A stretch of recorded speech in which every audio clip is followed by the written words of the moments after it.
Most people today think of Stoicism as a TikTok trend, a set of inspirational quotes, a mindset hack, a productivity booster. But the men who built the ancient Stoic school were not interested in motivation. They were preparing for disaster. When Zeno of Citium founded Stoicism around 300 BCE, Athens was collapsing, politically, economically, morally. The old certainties were dying. Empires rose and fell like storms. The world was unstable, unpredictable, and brutal. And so the Stoics asked a terrifying question. If everything collapses tomorrow, your wealth, your reputation, your nation, what remains? Modern gurus ignore that question. They focus on success, achievement, winning. The Stoics focused on survival of the mind, the soul, and the will. Because the first Stoics believed this: if your power depends on anything outside you, you are already weak. This was not a motivational slogan. It was a warning. The image of Stoics as emotionless statues is a modern misunderstanding. Stoics felt everything: fear, anger, desire. But they trained themselves relentlessly so that emotions couldn't overthrow reason during crisis. Cleanthes, Zeno's successor, practiced holding icy water in his mouth for long periods, just to master impulse. Chrysippus, the third leader of the school, was said to test himself with controlled exposure to panic, shouting, noise, chaos, until he could think clearly in the middle of turmoil. These weren't mindset habits. They were fortifications. The Stoics saw the mind as a fortress constantly under siege. Every day was a rehearsal for catastrophe. Here is the Stoic question that modern motivational culture refuses to touch. What if you lose everything? For the ancients, this was not hypothetical.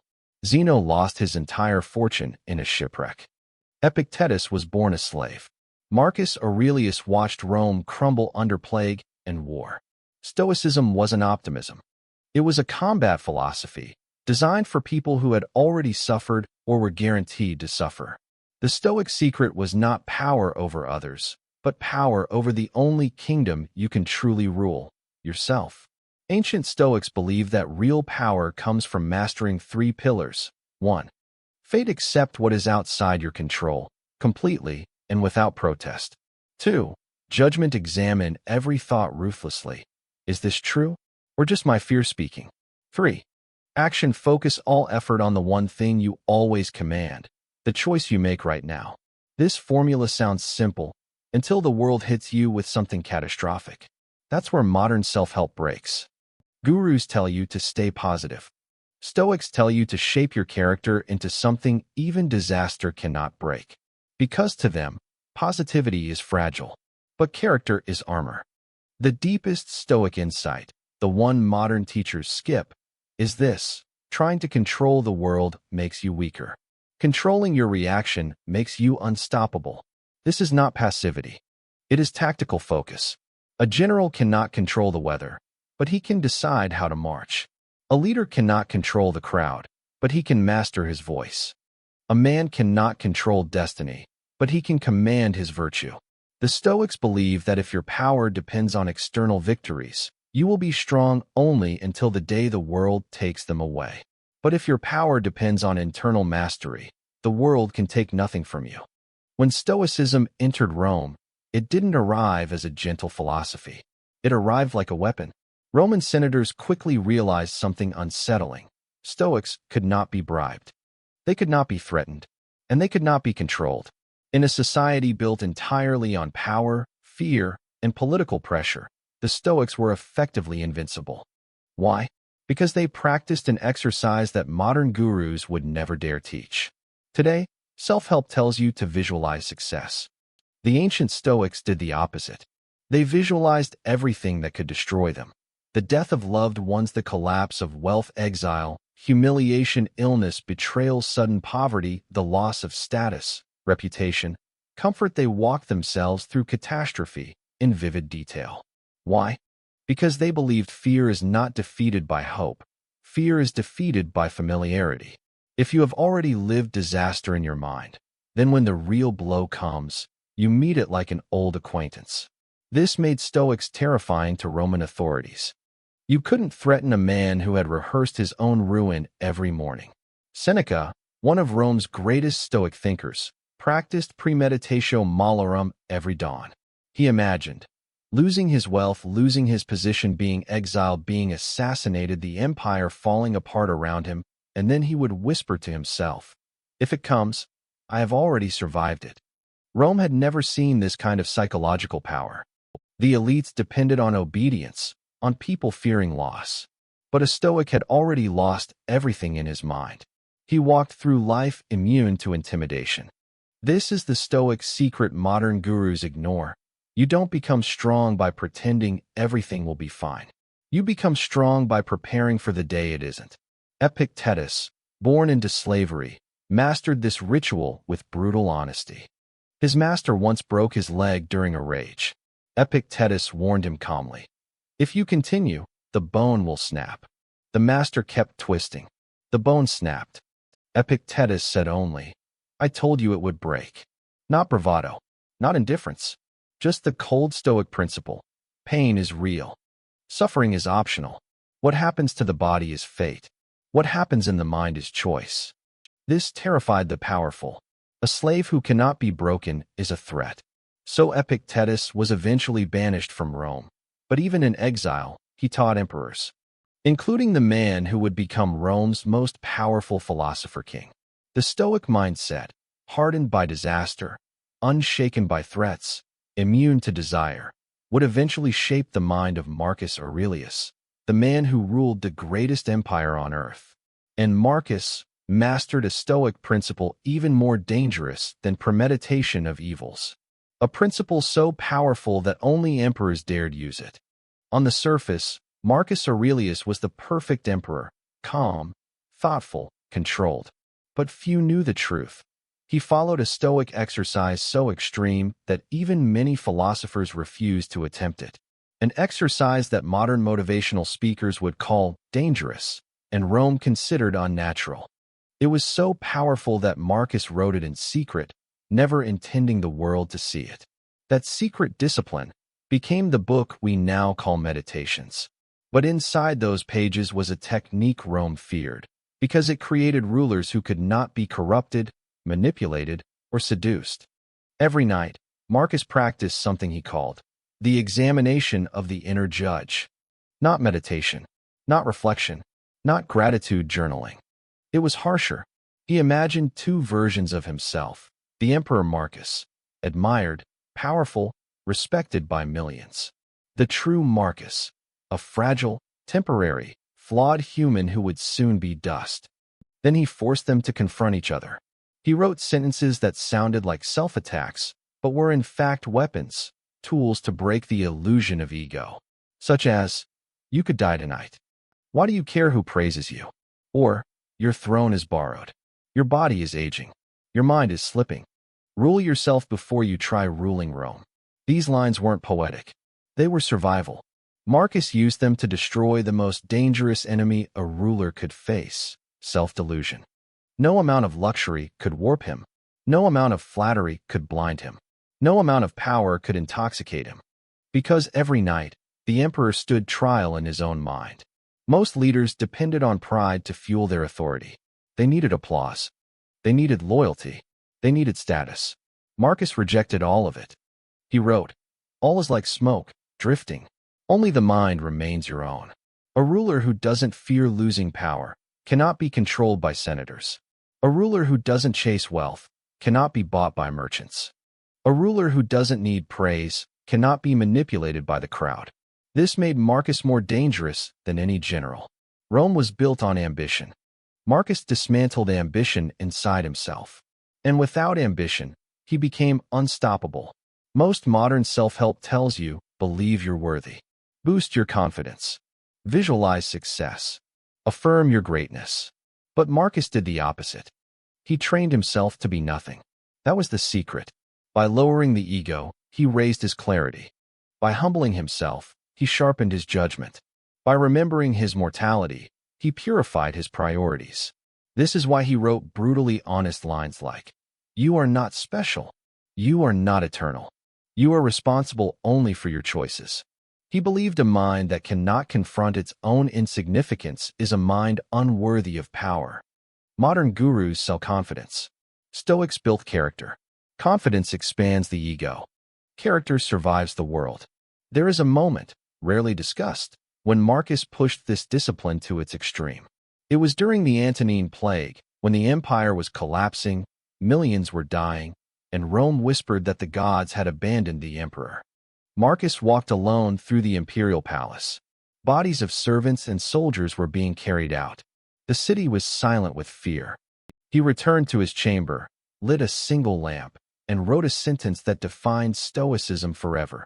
If the world falls, let it fall. I will stand. This wasn't arrogance. It wasn't denial. It was the purest form of Stoic power. Control what you can and let the rest burn if it must. Marcus knew the plague might kill him. He knew the empire might collapse. He knew fate owed him nothing. But he also knew the one thing he could govern absolutely, his own mind. Marcus Aurelius, ruler of the known world, had discovered a level of Stoic discipline that made him effectively unbreakable. But power, true power, always comes with a price. And in the shadows of Rome, a betrayal was forming. A betrayal that would force Marcus to face the one Stoic test even he feared.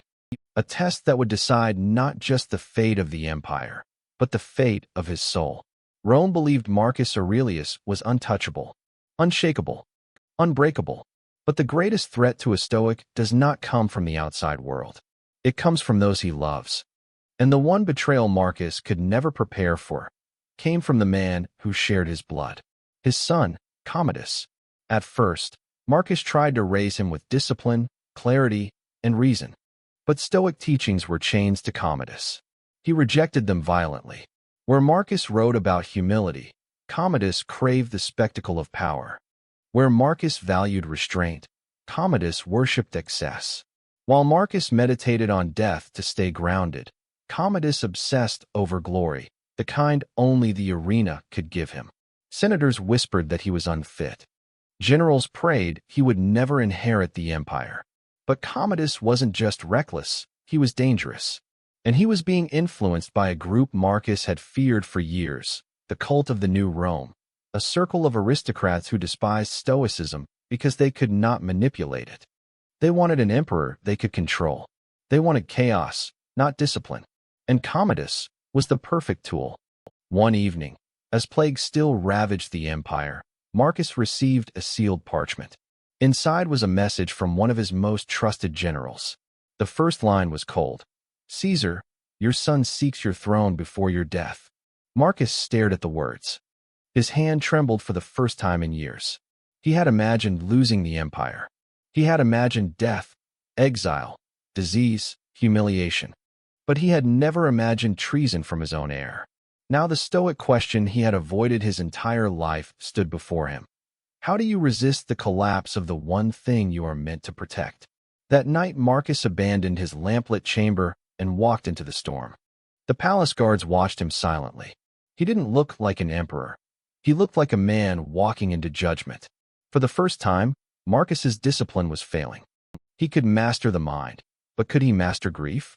He whispered to himself, "The tree that bends survives. The tree that refuses breaks." But then another voice, an older fear, rose inside him. What if the empire fell into Commodus's hands? What if Rome became ruled by spectacle instead of reason? What if everything he had built, decades of discipline, crumbled in a single generation? Even a Stoic can feel despair. Marcus felt it now. At dawn, Marcus summoned Commodus alone. The guards were dismissed. The doors were sealed. No historians recorded what happened in that chamber, but fragments of Marcus's later writings suggest the truth. He confronted his son with calm fury, not with threats, not with anger, with truth. He told Commodus the empire was not a trophy. It was a burden, a weight that crushed the proud and humbled the wise. And then he said a line historians still debate. If you seek the throne as a prize, you are unworthy to hold it. Witnesses later claimed voices rose. A vase shattered. Commodus stormed out, pale with rage. That was the moment the empire shifted. From philosophy to chaos. From discipline to ambition. From Marcus, to the unpredictable shadow of his son. Marcus had always believed in controlling only what the mind can govern. But now he faced the one fate all Stoics feared. What if your duty demands you defy your own philosophy? For the first time, Marcus doubted the teachings he had built his life upon. Could he allow a man like Commodus to rule? Should he name another heir? Should he break the Stoic principle of acceptance to save the empire from ruin? As plague crept closer, as armies weakened, as Rome trembled, Marcus faced the hardest truth. Sometimes, the world demands action even when your soul demands peace. Marcus Aurelius lay on his bed, exhausted. The plague was everywhere. Rome was dying. His armies weakened, his people fearful. And yet the mind that had conquered grief, fear, and chaos now wrestled with one final challenge: Commodus. The young prince had stormed the palace halls, demanding attention, seeking admiration, craving spectacle. Marcus knew that if he indulged him, the empire would decay. If he ignored him, he risked alienation, betrayal, civil war. Stoicism offered no easy answers. Marcus did the impossible. He treated Commodus as he treated himself, with truth, discipline, and clarity. He exposed the illusions of power and the fragility of ambition, without threats, without anger. He spoke words that burned into his son's mind. You are not your position. You are not the empire. Power without virtue is death disguised as glory. But Marcus knew the harshest truth. Some lessons cannot be learned, no matter how wisely taught. Commodus ignored him. Commodus flaunted the empire. Commodus chased the applause of the arena while Rome's foundations quietly trembled. And yet Marcus did not falter. He returned to his meditations. He returned to premeditatio malorum, imagining every collapse, every betrayal, every plague, so that his mind remained unbroken. Because that was the Stoic secret. True power is invisible. It lives inside the mind. It cannot be stolen. It cannot be given. It survives everything, even the failure of those around you. Today, self-help and motivational programs promise wealth, status, fame. They promise influence over others. They promise victory. The Stoics promised none of that. Instead, they offered a quieter, lonelier power, mastery of the self. A mind that remains unshaken when the empire falls, the fortune disappears, or betrayal strikes. A life that no one can control but you. Marcus Aurelius did not control Commodus. He did not control the plague, the armies, or even the Senate. But he controlled his mind. And in doing so, he became the most powerful man Rome had ever known, not because he ruled the empire, but because he ruled himself. When Marcus died in 180 CE, he left the empire in the hands of Commodus, an unpredictable, destructive force. Rome would suffer under him. History would remember him as a tyrant. But the Stoic secret survived. In the lines of meditations, in the exercises of premeditatio malorum, in the discipline of controlling the mind, instead of circumstances, it survived, because Stoicism is not about winning. It is about survival, and about power few understand. The power to remain unshaken in a world that is always collapsing. The question remains for every seeker of success today. If the world stripped you of wealth, status, influence, and admiration, would you still be powerful? Marcus Aurelius offers the answer: yes, if you master yourself. The Stoic secret is simple, but simple truths are the hardest to practice, and that is why modern gurus ignore it. References for description and accuracy: Marcus Aurelius, Meditations, translated by Gregory Hayes, for personal Stoic practices and premeditatio malorum. Epictetus, Enchiridion, Stoic exercises for controlling mind and desire. Seneca, Letters from a Stoic, early Stoic methods for resilience, grief, and self-mastery. Diogenes Laertius, Lives and Opinions of Eminent Philosophers, biographies of Zeno, Cleanthes, and Chrysippus. Anthony A. Long, Epictetus, A Stoic and Socratic Guide to Life, analysis of Stoic discipline and practical exercises.